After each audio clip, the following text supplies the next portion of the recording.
Christina, I'm going to try and share my screen. I'm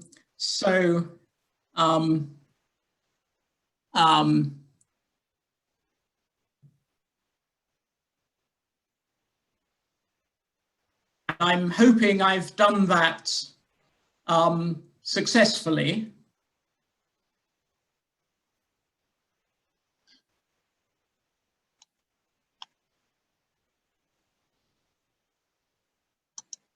And I hope everyone can hear me and see my screen. I'm getting the thumbs up from Christina. So yes, it's clear and sound is good. Thank you. Thank you very much. Well, it's my great pleasure to kick off the proceedings.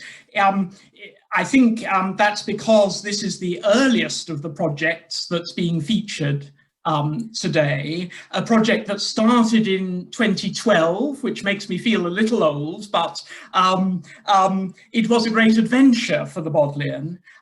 But necessarily, I have had to rely on the testimony of colleagues who were closely involved with the devising of the project at the time. And particularly the director of the Bodleian, Richard Ovenden, remembers very vividly he going to Rome with Dr. Leonard Polonsky to meet colleagues from the Vatican Library, including the prefect, because the whole idea of a partnership was a new adventure for us, and I think it came from Dr. Polonsky.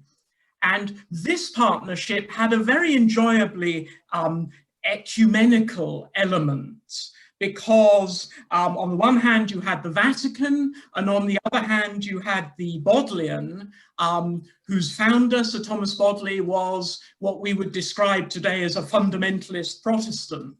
So there was an enjoyable element there of ecumenical or interfaith.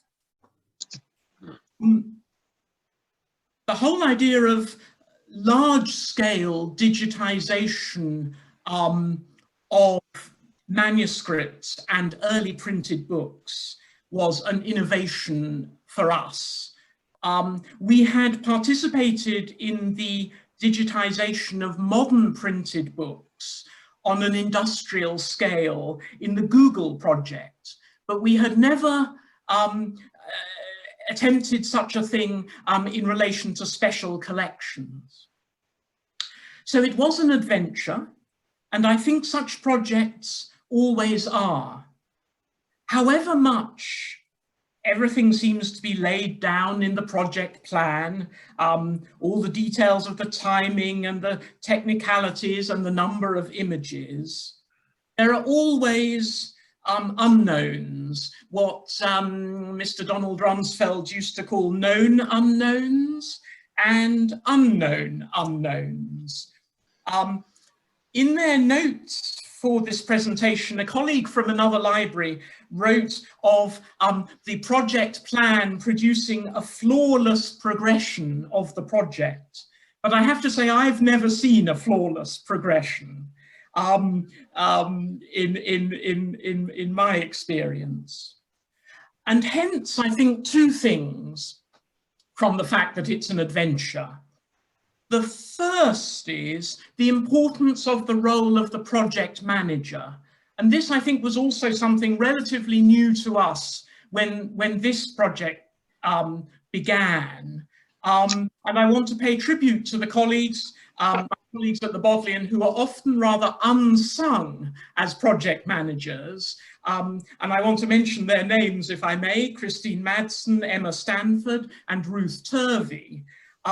And they keep us on track. And however much we may groan when they produce their KPIs, their key performance indicators, and indicating that we're a little bit behind or this percentage off track, however much we groan, it is absolutely essential to keep track as you go along. And they are a vital element.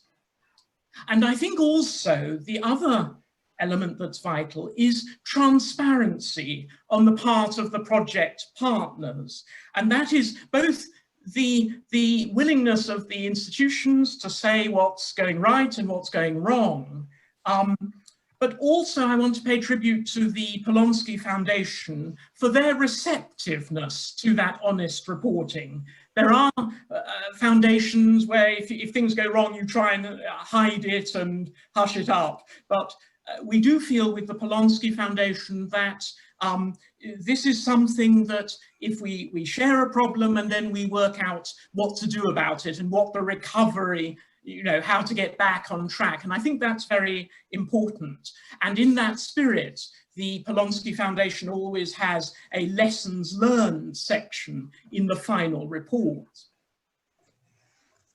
For this collaboration with the Vatican, I just want to mention very quickly the subject areas we chose. The first was Hebrew manuscripts, and I think that was the suggestion of Dr. Leonard Polonsky himself.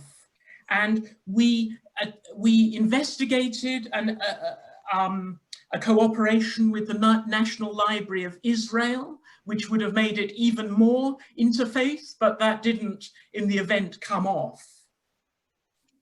The second area which we focused on was incunables, early printed books, but principally incunables. And for us, that made a lot of sense because we had recently completed a detailed catalogue of our incunables, and our moderator today, Christina Dondi, had been one of the experts working on that. And that catalogue had been quite innovative in treating individual copies of printed books in the same kind of detail as had previously tended to be reserved for catalogues of manuscripts. So we had rich catalogue resources already to hand. There was discussion during the project on the question of duplicates and the value of having multiple copies of the same edition available online. And I think we began by being rather suspicious of that and frightened of it, and we came increasingly to understand the value of that. But I think that's still an issue sometimes worth discussing. And the final area, which again capitalized on the great riches of our partners, the Vatican Library, was Greek manuscripts. Here we took the approach of, instead of selecting highlights from the collection, we chose one whole collection, namely the Barocci manuscripts, to digitize the whole lot, which was very successful. And I think partly that there are foundations which perhaps would support us to digitize just pretty illuminated manuscripts, but we had the pleasure and the confidence that the Polonsky Foundation would support the digitization of this scholarly aspect of our collections. So those were the subject areas. The Bodleians in the extremely fortunate position of having twice been supported through these projects. This was the first one, and later on I'm afraid you're going to have to listen to me again talking about the second one. But that meant that there were several things that we learned in the first project, which we did decide to do slightly differently in the second. And in the spirit of transparency, I just want finally to mention some of those. I think that we started off with too much emphasis on capturing the maximum number of images. I think the total was 1.5 million, and maybe didn't spend enough emphasis on other aspects such as cataloguing. We overestimated how quickly the photographic studio could work with the Grazia cradle, and we ended up using another cradle, the Artise cradle, to supplement it. But the Artise is more suitable for paper manuscripts and printed books, and that involved a change in selection for us. So of course, it's very important to do your counting in advance, but also to make sure that your throughput isn't more demanding than your facility can manage. I think also our approach to conservation and assessment was perhaps too cautious, and it took us some time to get the balance right. We vetoed perhaps too many things. On the whole, if you're prepared to hand out a manuscript to be handled in the reading room, then it doesn't make much sense to veto it for digitization, which by providing a high quality surrogate actually helps to reduce handling of the original in future.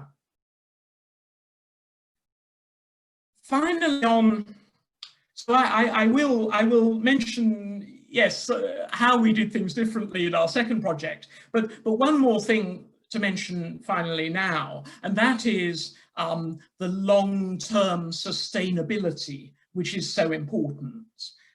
Not a month goes by in the library when we're not approached by an individual scholar inviting us to take over their own resource, which they have lovingly and ingeniously built over many years, and asking us to maintain it forever.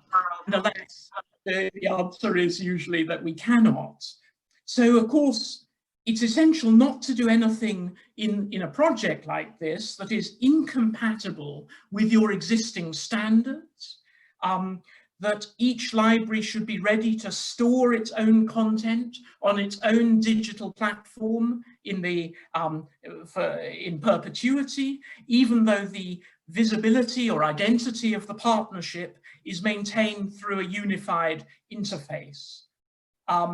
And what I'm showing in my final slide here is the second life, as it were, of this project, presented as a distinct project within the new version of the Bodleian's digital library, where it lives as well as through the project website.